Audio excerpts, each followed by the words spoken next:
I just think he's got up there in age, but man, there's no like plateau that you've seen him gonna fall off. He's been solid.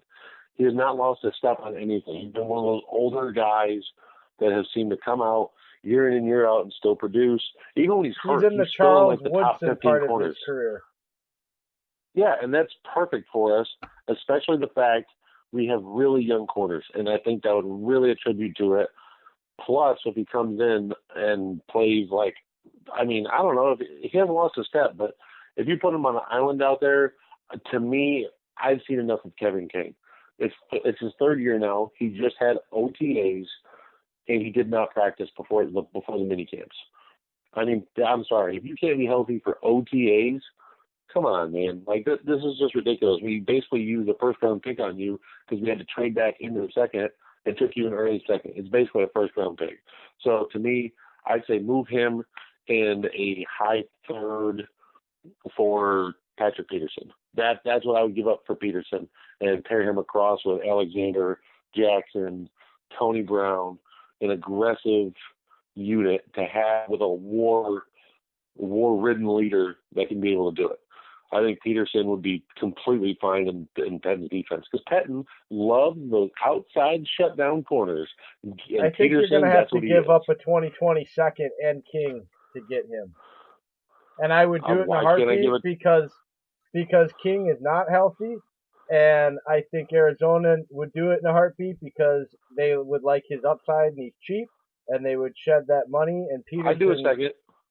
you know, I would too. I'd do I'm a just saying. second. Yeah. I think you'd have to up the ante just to make that one work, just to be a little more realistic. But I would still do that in a heartbeat. And guys, I'm still not out on Kevin King necessarily because bodies can come around. We saw it with guys like, I what, know. we've seen it with other guys. I don't even want to say his name, but you know, Just say it. Just say it. I'm Just just say it. saying. And then they leave and they do better. But if you're going to get a return on your investment back with when you get rid of it, instead of getting like what happened, instead of moving a guy like Demarius Randall back to his natural position, we trade him away and he moves back to his natural position and we get a backup quarterback. That was McCarthy and Randall didn't like each other. That was more Right. of them to me that he needed to go because of the fact him and McCarthy just didn't see eye to eye in anything, and that just leads to a toxic locker room. It also probably didn't help the fact that McCarthy, if he was losing a young guy like Randall, it was going to prove to him losing vets, and it kind of did. So I mean, that was kind of like the beginning of the end. That was beginning of the end was to me was the 2016 NFC Championship. No, 2016 NFC Championship was the beginning of the end. I think 14 was a huge screw up in the fact of not calling plays and stuff like that. Beginning of the end was 2016 NFC Championship. I think he could have been better prepared and tried to at least limit the damage Atlanta could have done and got the offense a little more going than he should have. I think there I'm going to hard disagree with you there because I think it's the exact opposite. I think the 16, nobody walked away from that game thinking there was anything else they could have done because they had one starter that was actually drafted out of 5 on that offensive line. I'm not saying they had one starting receiver that had broken ribs and could barely run. The rest of them were, it was a team of nobody. Yeah, but it really was a team of so injury riddled. It was a team of nobody. They had dudes off the street playing corner and linebacker. 2014 was the year when everything started to end because that game was lost, not just by the mess up, but it was lost because the play calling was so vanilla and unlike what they'd been doing all year. That's the game you could start to see Rodgers completely lose confidence in his head coach having any idea what the hell he's doing. That's when I go back and watch that game. That's what I come up with. Yeah, I can agree with you and disagree with you on that. But everyone's allowed to have an opinion. But anyways, yes. I'll move on from that because that goes let us down a whole other rabbit hole. Last one, trade candidate number 1. It's our glaring hole in the middle. Just like Jamie Collins was for a free agent, but you trade a 4th round draft pick for Darren Lee. I think that the Jets are ready to move on from him. I think Just that a fourth? Lee would just the fourth because think about That it, seems Jets. cheap. I think you can get them for it. I think people were lowballing him during the draft. That's why they couldn't get rid of him. I think they were offering fifth and sixth for him. I don't then trying to aggravate the Jets to maybe try and move down and or move up in other rounds and get rid of one of their players that wasn't doing well the past 2 years. They're not using him right. He is not an on the line linebacker ready to stop the run. I think if you put him as an inside linebacker that can cover specifically to play basically a running back and tight end spy, I think you're solid. I think that's exactly where he needs to be. You've already got Martinez. I was going to say then You've got Martinez just you got becomes your roaming thumper. yeah, basically. I mean, he's got the speed to do it. And have you seen him lately? His arms are Oh, he's huge. big. Yeah. And then you add he's in jacked up. but then you've got the top 15 edge defenders of the past year for run defense. You have Preston Smith, you have Zadarius Smith, which were in there. You have Kenny Clark, who is an interior defensive lineman, top 5. Then you still have Mike Daniels, who's a top 10, top 12 defensive tackle. I know his play dropped off, but his overall effect is still there. Oh, and you just added in Rashawn Gary. You don't need another roaming inside linebacker. You need a linebacker who can cover. That's why I'm not big on Josh Jones moving there. He can't cover.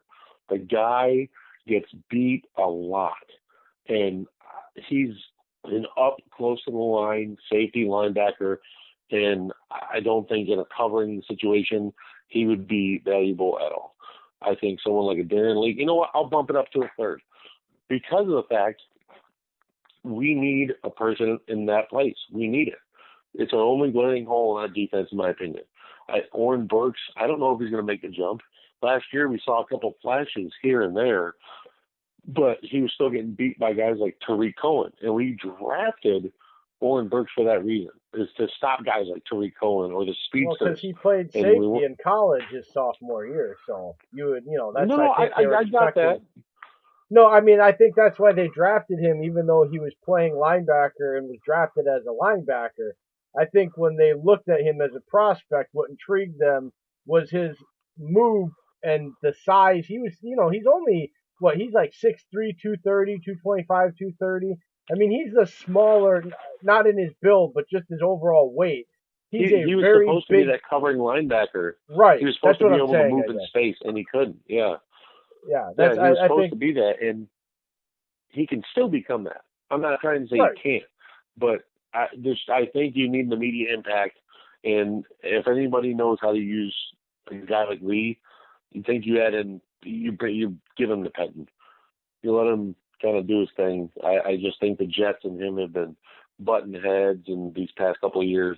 For his rookie year, he looked okay, but these past 2 years have just been not doing well. Oh, and his RAS score is an 8.54 as well, too. That's why I think it would intrigue Goody to possibly do it, because of the fact you have that high RAS score to be able to reflect on and take a chance. And we all know our general manager loves taking chances. That's our common thread. We found it. The link is the RAS statistic coming out of college. And the 2018 class showed that it can do something. I mean, you have Jair, you have Jackson. I mean, Burks is the jury's still out on, but then you still have guys like MVS, ESB. Hell, our punter showed he can be solid. He just needs to get his accuracy down a little bit. If his putting down, if he's got the leg, we all know that J.K. Scott, he's solid. But guys like MVS hitting in the late round, ESB, high RAS scores, but just people thought that coaching issue, or ESB had coaching issues, but obviously we didn't see that last year. I think he was fine. He didn't have a problem with coaching or management at all. He connected well with Rodgers. Oh, especially that 49ers game. ESB caught that pass to set up the field goal or to get the field down moving. Oh, my God. I couldn't believe the comeback he did on the sideline to get that ball. Like, I was like, he's oh, my God. He's a young receiver. It can take up to 3 years for a receiver to really click. And if you don't believe me, Go back and look at every Packer fan's timeline from the sophomore season of one Devontae Adams, and then tell Yep, me everyone that we hated him. all aren't eating 1,000 servings of crow. Because you, me, and every other Packer fan all tweeted it. And if you don't want to admit I it, was then so hard on Adams. whatever. Well, everybody was. We all were, and I mean, we all look like a bunch of morons. Let's be true. The truth about it. 14 I mean, with the amount of talent he showed. 14, that playoff game against Dallas, that's when we're like, whoa, this guy is legit. And then just, like, yeah. and then at 15, that's when it was like, everyone's like, oh man, God, like, where's the guy we just watched last year? So, I mean, of course, we digressed on that, but I mean, still, we all, as Packer fans, yes, we should be kicking ourselves in the teeth right now. Because So Adams yeah, is a top third receiver. we need to be patient with down. these young receivers and not get out on them or you know, because I think I guess I'm trying to say we should have learned our lesson as at least as Packer fans. It's very recent, you know, that we've had to eat crow over this kind of thing with young receivers. But here's what I want to get to quick because we did discuss it and I thought it would be intriguing because I still do think it makes sense. And he happened to be on Adam Scheffler's podcast this week, and I know you're talking about. I kind of want to bring it up because I think we kind of butted heads on this one a little bit, so it'll be interesting. I think a trade that actually makes the most sense for both teams involved in it is a whatever draft compensation you want to say, and a Mike Daniels going to the Bengals for a one AJ Green. Both of them are 30 years old, going to be 31 this season. Both are coming off of not major injuries, but not minor injuries. So let's just say significant injuries that ended their season. Both of them have similar contracts, you know, so when you be swapping, you're not really moving or costing any extra money at the moment. Both only have 1 year left on their contracts, okay? So there's a lot of commonalities here. And everybody says, well, you just talked about all this and you don't need a receiver. But with AJ Green, what it does give you is it gives you another veteran to take the pressure off of those second year guys so that we don't have to see a guy struggle the way Devontae Adams did. You know what I'm saying? And especially guys that are coming into basically essentially a second rookie season because of the coaching and system change. And Mike Daniels, with all that they've done in the draft, the young guys that are already there as just depth. Mike Daniels is just expendable. I'm sorry, guys, and I like Daniels and he's a good player, but really, in my opinion, that's a good trade for both sides. They need more defensive They're line looking for help. the athletic defensive lineman edge Right. guys, and Daniels is just he's a hole stuffer. Like, he eats holes. Like, that's and he was kind of that Ryan Pickett role is what he does. And I loved him for it. He's done that for years. I have never done. And that's the thing. I just think you would need to offer a higher draft pick with Daniels for Green, because you got to think Green's coming from a offense where he's number one. And with that, he's going to have to see he's going to be a number 2 receiver if he comes in this offense. I have no qualms with AJ Green coming here. I love his talent. He's dealt with Andy friggin' Dalton. I can't win a playoff game to save my life. I just think that you're going to have to offer the hell out of me, Dave. Honestly, it just does. I've heard it thrown around a little bit, but not in really any serious note. And I want to give it a serious look, I guess, because and I mean, let's put it like this, Dave. I'm not even sure that even a first round pick in that scenario for me, a future first, depending on, you know, what you're looking at in the contract, because going forward, even if you're thinking, hey, even if you can get 2 years, a short-term deal done and have AJ Green until he's 33, you're still on rookie deals with the 2 young guys. Green gets off, they're ready to step in a contract year, prove themselves. I mean, there's a lot that's a win-win in a trade like this, even if the compensation gets what most people would think ridiculous, because even if AJ Green loses a step, he's with him and Devontae Adams, I just don't see I don't see how you stop them. I just don't. I just think it completes a team to make it on paper very, very difficult for anybody to hone in on one specific